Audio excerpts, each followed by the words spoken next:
విశ్వ బ్రహ్మాండంలో ఉన్నటువంటి శ్రీచక్రమే మళ్ళీ మనలో కూడా ఉంది. అంతేగాని ఎవరో ఇచ్చే వస్తువులు లేదు అని ఘంటాపదంగా అనుకోవచ్చు. మానవ శరీరమే ఒక శ్రీచక్రం.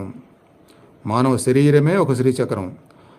తాంత్రిక పూజలకు ఉపయోగిస్తే ఎప్పటికీ వినాశనమే. ఈ టాపిక్ మనం చాలాసార్లు చెప్పుకున్నాము, అందరూ అడుగుతున్నారు.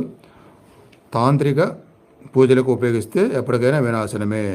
శ్రీచక్రంలో మధ్య బిందువులో లలితాదేవి ఉంటుంది. శ్రీం బీజములో ఉంటుంది. ముక్తావస్థకు బీజం శ్రీం. ఆ లలిత పరమేశ్వరి శ్రీం బీజాన్ని ఆసనంగా చేసుకొని ఉన్నది.